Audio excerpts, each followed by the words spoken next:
महात्मा उपासक डॉक्टर सोहनराज तातेड़ पुनरुत्थान और आत्मविज्ञान के बाद अब ला रहे हैं सनातन सत्य, जैसी दृष्टि वैसी सृष्टि, कुदरत, कुदरती रचना एवं कुदरत के कानून से शाश्वत सुख की प्राप्ति।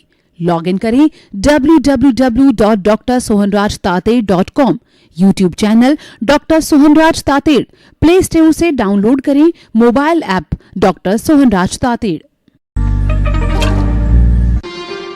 चंदेसु निम्मलयरा आईचेसु अय्यं पयासैरा सागरवर गंभीरा सिद्धा सिद्धिं मम दिशन्तु सिद्धा सिद्धिं मम दिशन्तु। हे मेरे भीतर विराजमान शुद्ध आत्मा भगवान, आप अजर अमर अविनाशी हो, आप सच्चिदानंद हो। सत का मतलब अविनाशी, चित का मतलब ज्ञान दर्शन वाले, आनंद आपका लक्षण है। आप अनंत ज्ञान, अनंत दर्शन, अनंत शक्ति, अनंत सुख का धाम हो। आप सागर के समान गहरे और हिमालय के समान विशाल हो। आप रिद्धि सिद्धि प्रदाता हो, आप मुक्ति प्रदाता हो। मुझे मुक्ति की ओर प्रयाण कराओ, ऐसा आशीर्वाद दो, शक्ति दो, जागृति। भाइयों बहनों, मातृशक्ति को नमन। आज का हमारा अति उत्तम विषय साधन और साध्य की शुद्धता। साध्य हमारा गोल, हमारा लक्ष्य और हमारा अंतिम बिंदु, वो कहलाता है साध्य। उसको पूरा करने के लिए, उस तक पहुंचने के लिए, उसकी प्राप्ति करने के लिए हमें साधनों का उपयोग करना होता है। जैसे कि कुम्हार होता है, वो घड़ा बनाता है तो घड़ा उसका साध्य है, और साधन के लिए वो डंडा लेता है, चक्र लेता है, मिट्टी लेता है, अपने हाथों का उपयोग करता है, घुमाता है, और उस जो चिकनी मिट्टी को जो लोच वाली है उसको आकार देता घड़े का, जब जाकर के घड़ा बनता है। तो घड़ा जो है हमें ठंडा पानी देता है, जो हमारे गर्मी के दिनों में स्वास्थ्य वर्धक होता है। मिट्टी और पानी दोनों मिलकर के हमारे स्वास्थ्य को मिट्टी तत्व भी देते हैं और हमारी प्यास भी बुझाते हैं। तो ये साधन शुद्ध हो गया। उसके लिए जो साध्य भी शुद्ध चाहिए।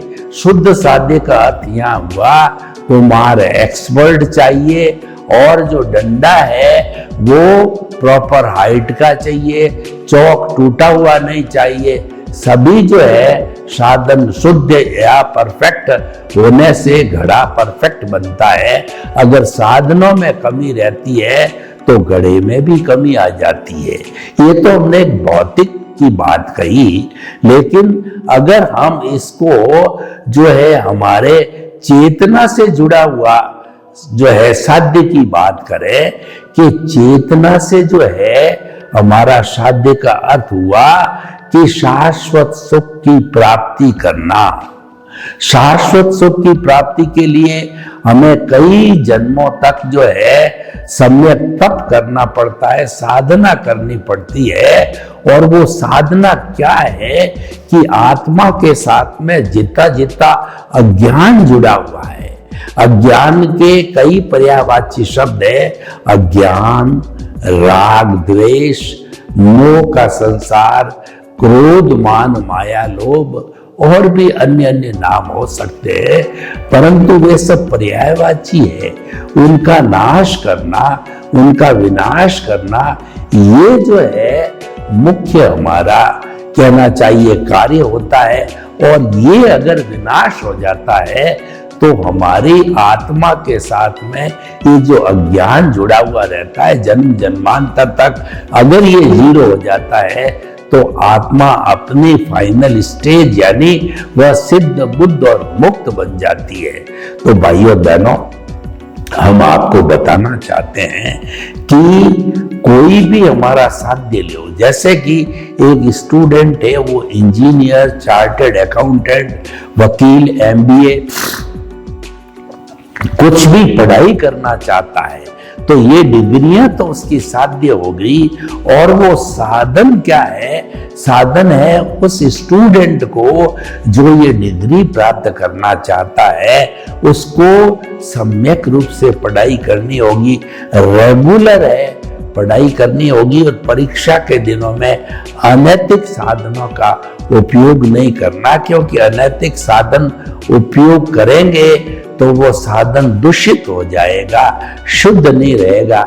जैसे नकल करना और मोबाइल का उपयोग करना, अन्य ब्लूटूथ वगैरह, आजकल तो बहुत नकल करने के साधन आ गए। तो कुल मिलाकर के नकल करना अनैतिक कार्य, अनैतिक साधन हो जाएगा। तो उसका उपयोग करने से साधन अशुद्ध हो जाएगा। साधन अशुद्ध होने से साध्य अशुद्ध हो जाएगा कि उसको एग्जामिनर के द्वारा डिग्री के अंदर फेल कर दिया जाएगा, उसको एग्जाम से बाहर निकाल दिया जाएगा और वह स्टूडेंट जो है जिस विषय की पढ़ाई कर रहा है उसको कर नहीं पाएगा। तो भाइयों बहनों, हम आपको बताना चाहते हैं कि किसी भी स्टेज को देखिए, हर स्टेज के अंदर यह माना जाएगा कि साध्य की शुद्धि के लिए साधनों की शुद्धि चाहिए। देखिए, महात्मा गांधी ने देश को आजाद कराया तो उनका साध्य क्या था? अंग्रेजों की 200 साल पुरानी जो कुछ सत्ता थी उसको जड़ मूल से उखाड़ फेंकना। उसके लिए उन्होंने साधन उपयोग किए, सत्य और अहिंसा को। उन्होंने बहुत ही त्याग दिया, बलिदान किया।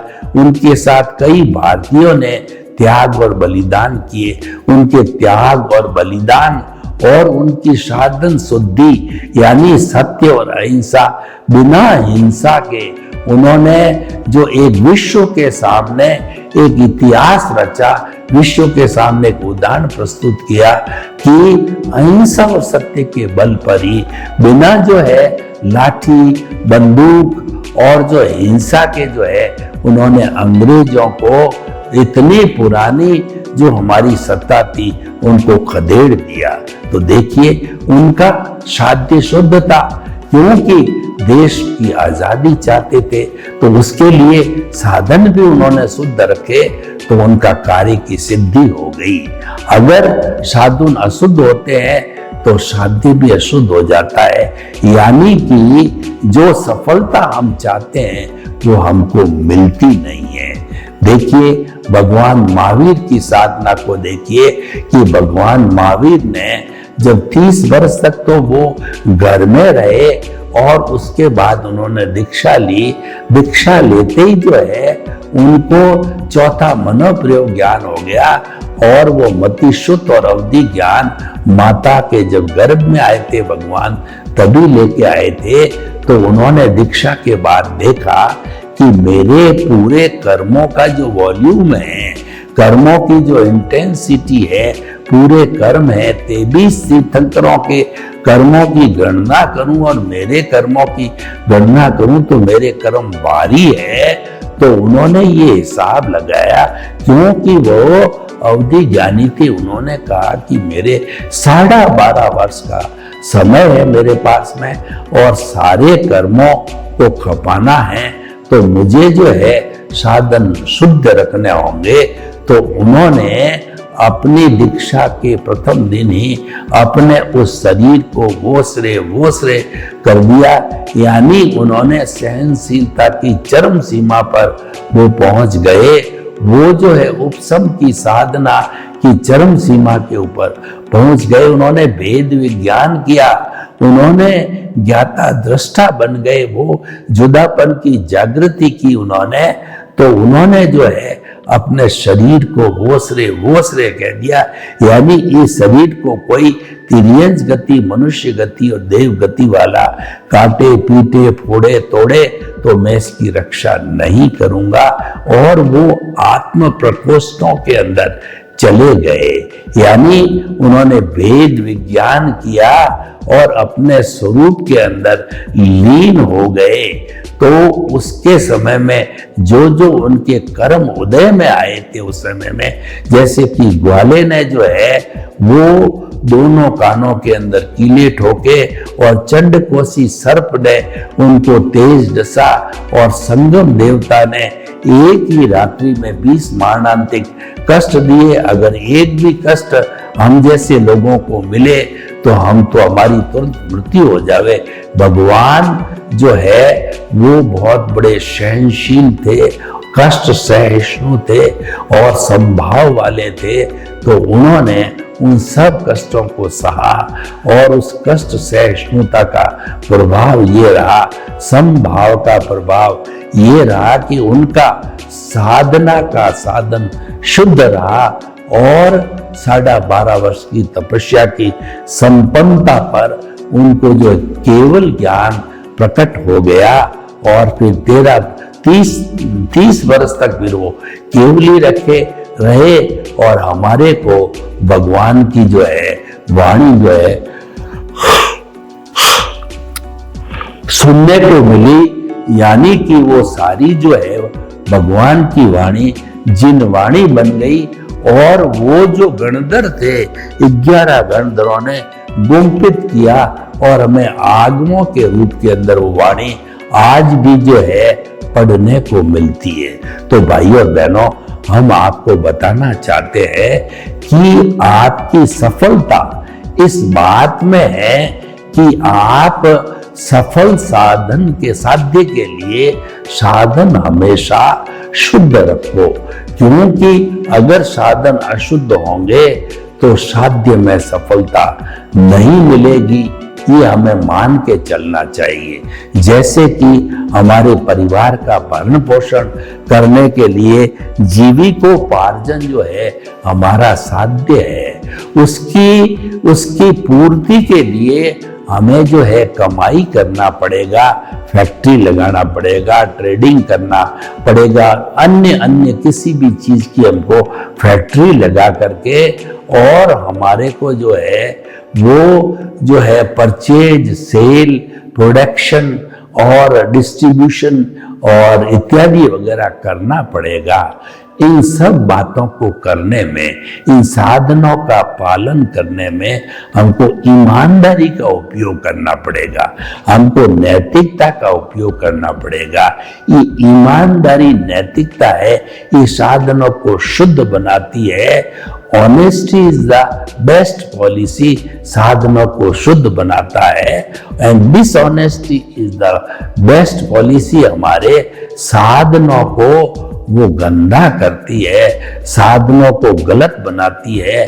तो उसके जो रिजल्ट है साध्य यानी जीविकोपार्जन है, वह भी जो धन मिलेगा वो धन हमारे घर में कलह कर देगा और हमारे लूले लंगड़े बच्चे पैदा होंगे और उस जो है पैसे के लिए भाई भाई आपस में झगड़ा करेंगे और वह पैसा अशांति लाएगा। और नैतिकता से, नीति से जो है साधनों का उपयोग करके पैसा जो है कमाया गया है वो घर में सुकून लाएगा, शांति लाएगा और दान पुण्य करवाएगा, अच्छे कार्य करवाएगा और समाज में हमको प्रतिष्ठा देगा। इसीलिए भाइयों, शॉर्टकट से कभी नहीं चलना चाहिए। आज हमारी सोसाइटी में क्या हो रहा है कि लोग रातों रात लखपति करोड़पति बनना चाहते हैं बिना मेहनत किए, तो वो शॉर्टकट यूज करते हैं, वो फाउल मीन्स खेलते हैं, बाई हुक और क्रुक जो है वो गलत अनैतिक धंधे करके और लखपति करोड़पति बनना चाहते हैं और बन भी जाते हैं।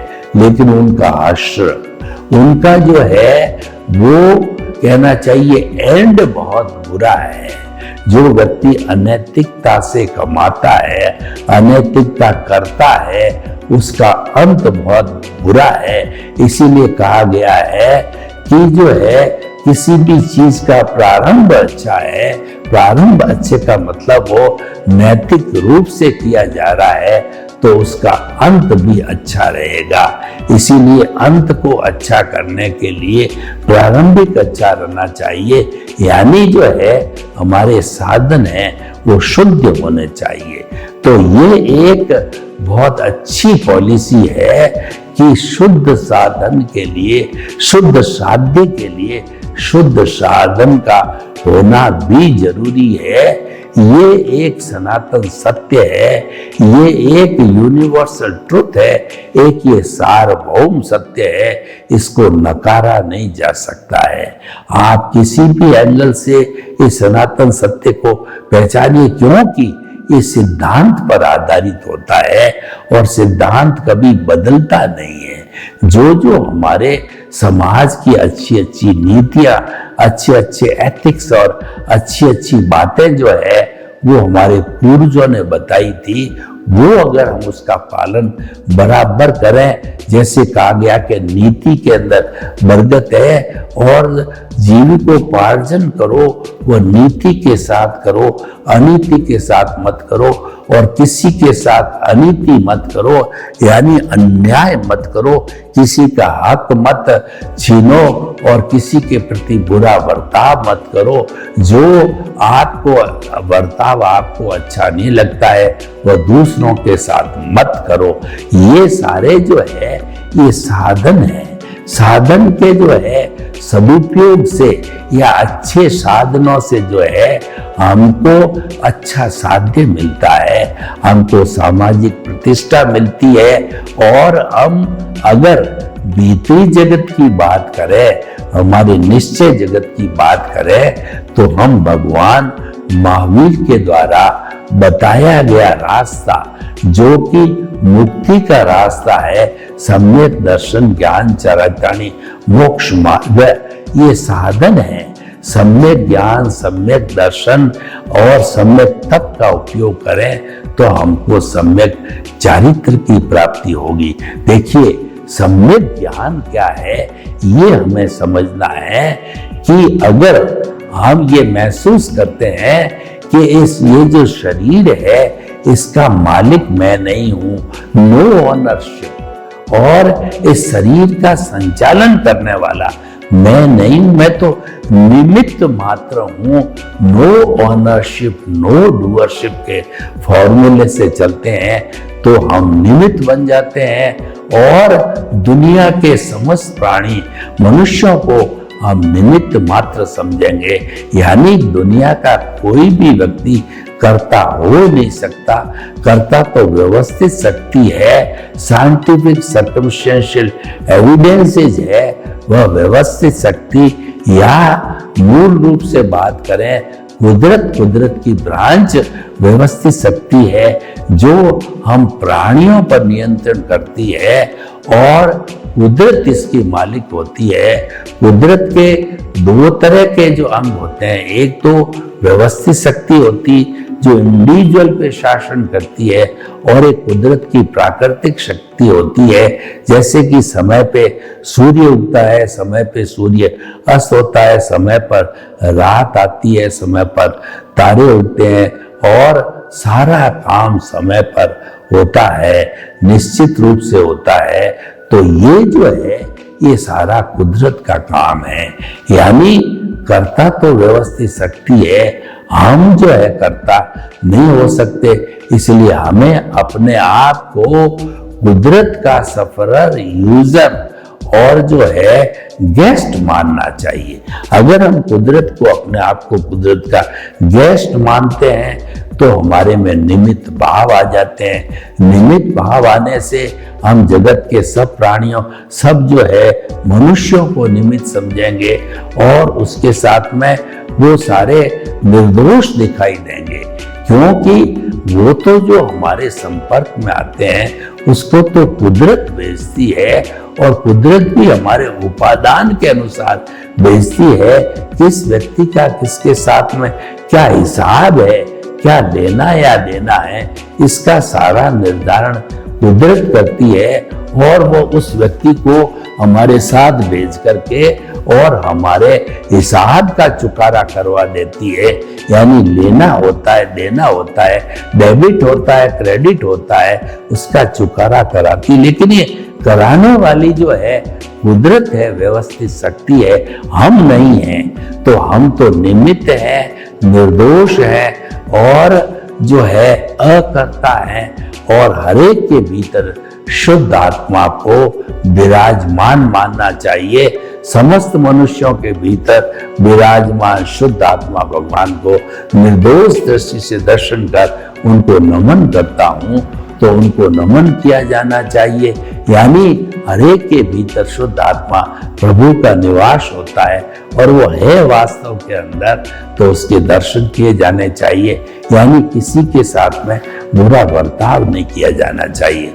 तो भाइयों बहनों, हम ऐसे अगर साधनों को शुद्ध रखेंगे, निमित्त निर्दोष अकर्ता और शुद्ध आत्मा, नो ऑनरशिप नो डूअरशिप, तो निश्चित तौर से हमारी मुक्ति होती रहेगी। क्योंकि इन जो है साधनों का उपयोग करने से हम कुदरती रचना मानेंगे। हम ये मानने लग जाएंगे कि मन वचन काया से मुक्त ऐसा मैं शुद्ध आत्मा हूं, मेरा साध्य है वो शुद्ध आत्मा है। और मन वचन काया कुदरती रचना है, वो कुदरत के अधीन है। कुदरती उसकी क्रिएटर, ऑपरेटर और डिस्ट्रॉयर है। तो उसको कुदरती रचना मानते रहना चाहिए, जानते रहना चाहिए। कुदरती रचना मानेंगे तो हम उसके साथ के अंदर नहीं जुड़ेंगे। यानी कि प्रकृति अलग रहेगी, पुरुष अलग रहेगा। प्रकृति तो हमारा जितना भी ये उदय प्रारब्ध है, ये प्रकृति है, ये ऑटो मोड से चलती है। और ये प्रकृति तो हम साथ में लेकर के आए हैं। ये जड़ है और ये जो है टेम्परेरी है, ये जाने वाली है। प्रकृति हर क्षण जो है वह जो है वो कम होती रहती है।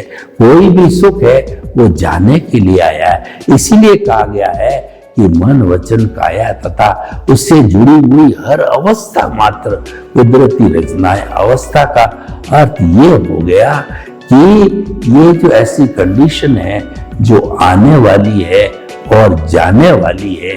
यानी कि हमारा बुढ़ापा जा रहा है, हमारी उम्र जा रही है, हमारी आयु जा रही है, हमारा सुख जा रहा है, हमारा दुख जा रहा है। ये आने के लिए नहीं है। हर सुख के साथ में दुख जुड़ा हुआ है, दुख के साथ में सुख जुड़ा हुआ है। ये तो एक साइकिल है, ये तो चेन है, कोई भी स्थायी नहीं है। सब अवस्थाएं सब टेम्परेरी है। तो ये समझ हमारे में होनी चाहिए। जब ये समझ हमारे में होती है तो ये हमारा सम्यक तप होते होते सम्यक ज्ञान, सम्यक दर्शन हमारे जो है विजन में फिट है, तो हमको सम्यक चारित्र की प्राप्ति होगी। सम्यक चारित्र है वो हमारा साध्य है। सम्यक चारित्र का स्पर्श होते ही धीरे धीरे जो है ये हमारा अनुभव है 360 डिग्री तक पहुंच जाएगा। तो सम्यक चारित्र भी जो है वो पुष्ट होते होते हमको अंतिम स्टेज जो है केवल दर्शन की प्राप्ति होगी। और उसके बाद हमको कोई पुरुषार्थ करना शेष नहीं रहेगा। हमारी पुरुषार्थ करने वाली प्रतिष्ठित आत्मा समाप्त हो जाएगी और हमारा मन है जो सारा कार्य करता था, विचार का करता था, भावों का करता था और जो है नए नए जो पौध डालने करता था, वह मन भी अमन बन जाएगा। तो वह भी समाप्त हो जाएगा और उसके साथ साथ में हमारा जो है ये सारा पूरा जो प्रतिष्ठित आत्मा समाप्त हो जाएगी।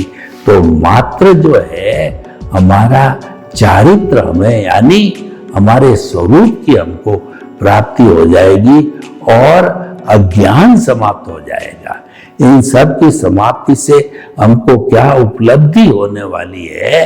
वो है कि हमारा अज्ञान समाप्त हो जाएगा और हम अपनी मंजिल वो है वो हमारा जो साध्य है सिद्ध बुद्ध मुक्त बन जाएंगे। तो देखिए, उस साध्य, शुद्ध साध्य की प्राप्ति के लिए हमने सारे शुद्ध साधन उपयोग में लिए और लिए जाने चाहिए। अगर इन साधनों का दुरुपयोग करें या इन साधनों को गलत हम उपयोग करें, तो गलत उपयोग वाले साधन हैं, हमको मुक्ति नहीं दिला सकते हैं, हमको संसार में भटकाते रहेंगे। हमारा संसार में परिभ्रमण अनादि अनंत काल से चल रहा है। उसका कारण यह है कि हमारे को अभी तक सम्यक ज्ञान नहीं मिला है, सम्यक दर्शन की प्राप्ति नहीं होती हुई है। एक बार सम्यक दर्शन मिल जाता है, सम्यक तो मिल जाता है, तो ऐसा कहा जाता है कि निश्चित तौर से वो जीव कभी न कभी जो है मुक्ति को अवश्य प्राप्त करेगा। तो भाई और बहनों, हम आपको बताना चाहते हैं कि आप जो है जीवन के अंदर कोई भी कार्य करे तो उस कार्य में सबसे पहले लक्ष्य बनावें। जीवन का लक्ष्य हरेक का अलग अलग होता है, तो वो लक्ष्य, वो जो व्यक्ति जिस चीज लाइन का होता है, जैसे कोई व्यक्ति का लक्ष्य सन्यासी बनने का है, किसी का लक्ष्य अच्छा नेता बनने का है, किसी का इंजीनियर बनने का है, किसी का गृहिणी बनने का है, किसी का डॉक्टर बनने का है, किसी का वकील बनने का है, किसी का एग्रीकल्चरिस्ट बनने का है, किसी का प्रोफेसर बनने का है। हर एक का लक्ष्य अलग अलग है, कोई बुरा नहीं है लक्ष्य अलग अलग होना, क्योंकि दुनिया में 7.8 अरब की जनसंख्या है। हम ये मान के नहीं चल सकते कि सबका लक्ष्य एक हो, हर एक का लक्ष्य अलग अलग होगा। तो लक्ष्य तो हमारा साधन है, उस साधन की पूर्ति करने के लिए हमारे को साधनों का उपयोग करना पड़ेगा। वो साधन है, वो हमारे प्योर होना आवश्यक है, तभी हमारा साध्य जो है हमको जो है सिद्धि हो जाएगी साध्य की, वरना जो है सिद्धि नहीं होगी। सर्वे भवन्तु सुखिनः सर्वे सन्तु निरामया। लोग के जीवों को सुख मिले, शांति मिले, आनंद मिले, प्रेम मिले, सौहार्द मिले, और हम सभी शुद्ध साधनों का उपयोग करके और अपने साध्य की सिद्धि करें। आपके प्रति मंगल कामना। ओम शांति। महात्मा उपासक डॉक्टर सोहनराज तातेड़ पुनरुत्थान और आत्मविज्ञान के बाद अब ला रहे हैं सनातन सत्य, जैसी दृष्टि वैसी सृष्टि, कुदरत, कुदरती रचना एवं कुदरत के कानून से शाश्वत सुख की प्राप्ति। लॉग इन करें www.drsohanrajtated.com, YouTube channel doctor Sohanraj Tated, play store से डाउनलोड करें mobile app doctor Sohanraj Tated.